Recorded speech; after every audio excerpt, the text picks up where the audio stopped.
All right, what is up, everybody? As you can probably guess, I am sitting in front of my house right now, and I'm waiting for this kid Christian to come. Christian, it was actually in the previous video. If you watched that, I gave him a shout out when he was on the bus helping my daughter, Parker Kate, who's in there waiting for me now. Anyways, this is gonna be quick. I had a great idea this morning. Christian is gonna come over and help me build kids' bikes. Here, we'll check this out. Okay, so when I say he's gonna help me build kids' bikes,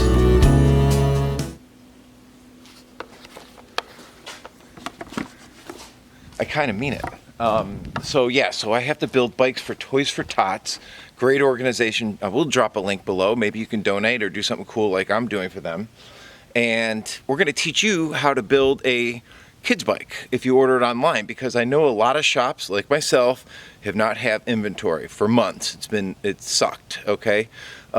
Even online, if you try to buy a bike, it's been hard, but I know you can find bikes online. We're having people bring their bikes that they got online to the shop, and we are making a little money to pay the bills to build them for them. We have no problem with that. You have a bike, bring it in. We'll do our best to make it super, super safe and working properly. And that's what we're going to try to teach you to do today.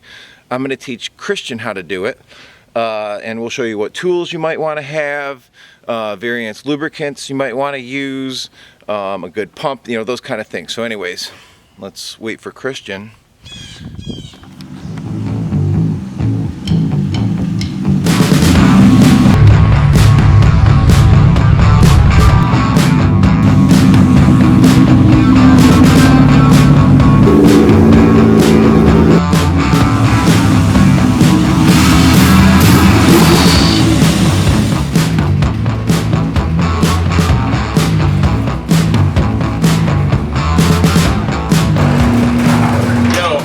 Dog, let's build some bikes.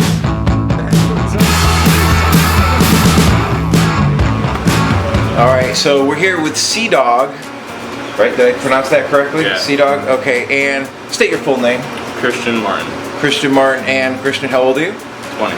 20-year-old. Christian, have you ever built a bike before? No, I fixed bikes, but I've never. Okay, so first bike build going down age 20, and I'm going to help him. Wait, now before, how I had this idea of Christian helping out with the Toys for Tots bikes was that you kind of dabble in cars, right? A little bit. A little. All right, so look, if you dabble in cars, you can build a kid's bike, but there is a correct way of doing it and some tips and safety features you should follow. So Christian and I are going to get to work, and hopefully this video will help you.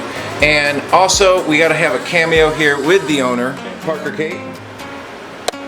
Parker Kate is going to be assisting us, the CEO, also known as the cutest girl in the world. Christian, you ready? Yep, I'm ready. Let's do this.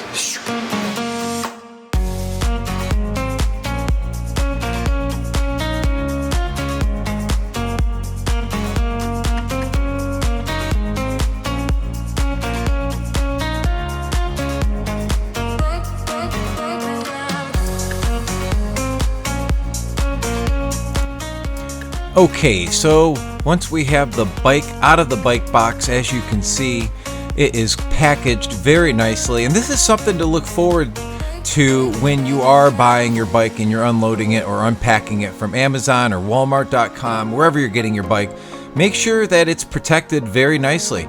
You shouldn't have basically any scrapes or scratches on the frame or on any of the parts. If you do, a little bit of nail polish actually works great.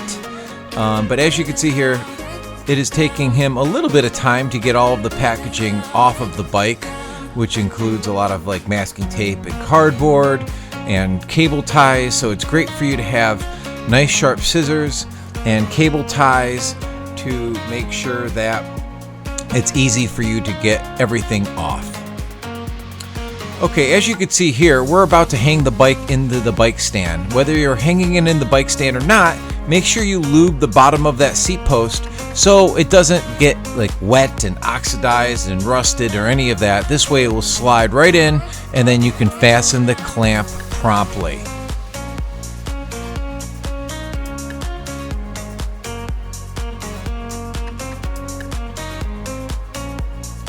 definitely want that clamp nice and tight so that when you go to sit on the seat post does not descend into the seat tube.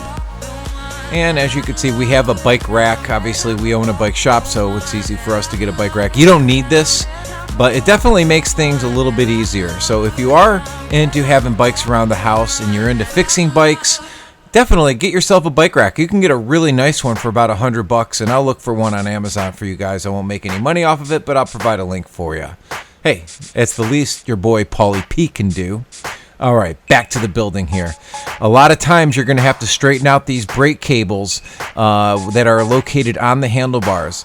As you can see here, he's got the fork dialed in and facing the right way, as well as the stem. So to get things going, we need to take those 4 bolts off with the Allen key. I believe it's a 4 Allen key, and take that whole plate off and then tighten down the screws.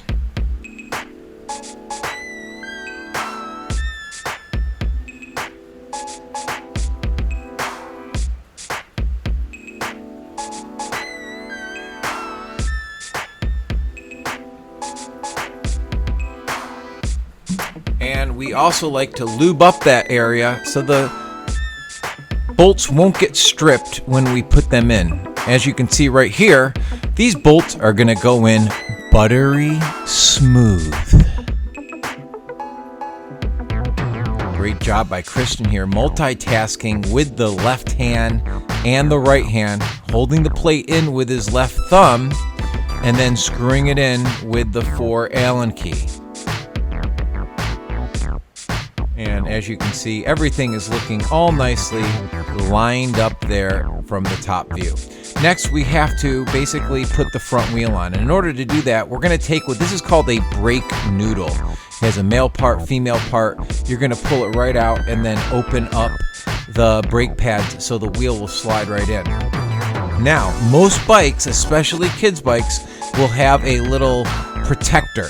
This part right here, that's going to slide into a hole located on the fork itself. That way, if the nuts get a little bit loose and you didn't tighten them down enough, or someone didn't tighten them down enough, that's going to keep the wheel from falling off and you basically falling on your pretty little face.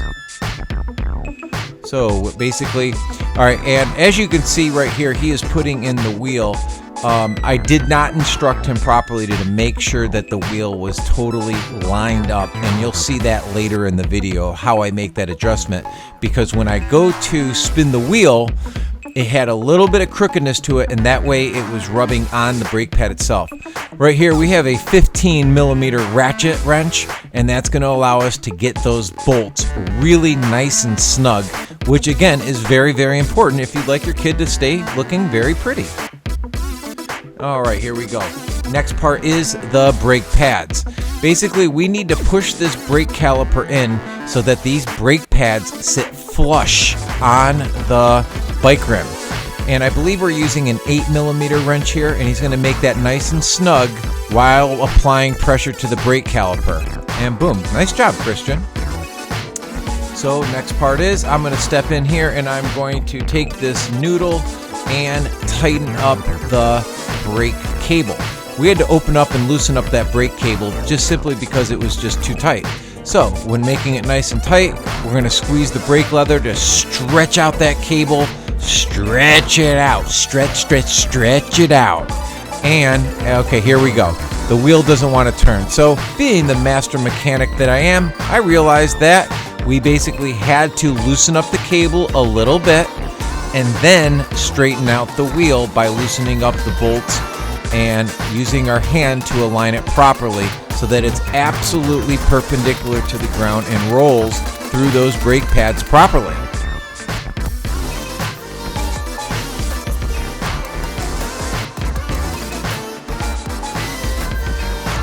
And we have our little 15 handy dandy wrench ratchet.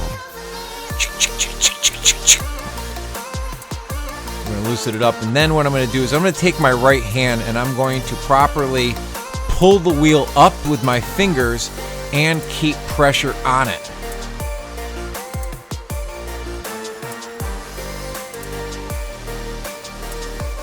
Tighten it down for safety. Safety first, always. And there we go, buttery. Let's open up our little goodie bag in here. Let's see what we got. And the winner is a manual, a left and right pedal, and some reflectors. So as you can see, one is labeled right and one is labeled left. This is very important because the cranks have what is called Japanese threads. Japanese threads are particular to these bike cranks, where one side would normally turn to tighten one way and turn to loosen one way. Well, both sides tighten towards the front of the wheel and loosen towards the back of the wheel. So the right side is identical to the left side. As you can see here, I'm going actually backwards to tighten up that, and then with a final touch of a pedal wrench, because we want those pedals nice and snug on there. Again, for safety reasons, this is very important.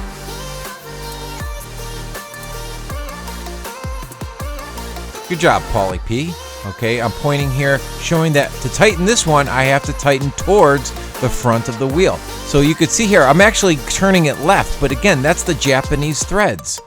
I am tightening it by going towards the front wheel.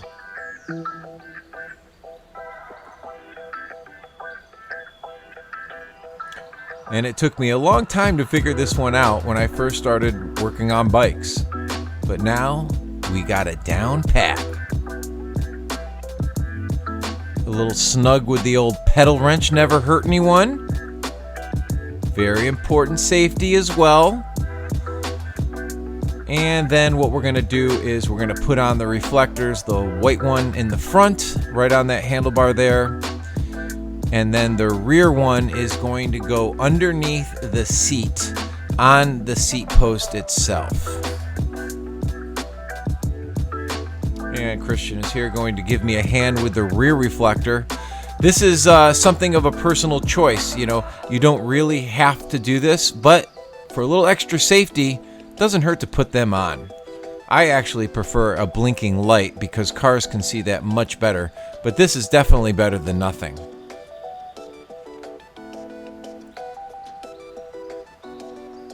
And using a Phillips head screwdriver, Christian will tighten that down nicely. And lastly, we will check the gears. Only one shifter here, and that is a rear derailleur shifter. And what we're going to do is just go through the gears, see if they need an adjustment. And in this case, the Evo bike came out nectar. Look at the shifting on this. That is just clicking like awesome. Oh, geez. All right, next part is, of course, putting in proper air to the tires. Now, each wheel will have a little bit different air pressure. If you look closely on the side wall of the tire, it's going to tell you. This particular tire said and recommended 50 PSIs. We're going to put it right up to 50 PSIs because by the time Christmas rolls around, the tire will have lost a little bit of pressure. And roll it out, Christian, for the final product. Look at that bad boy. Absolutely gorgeous.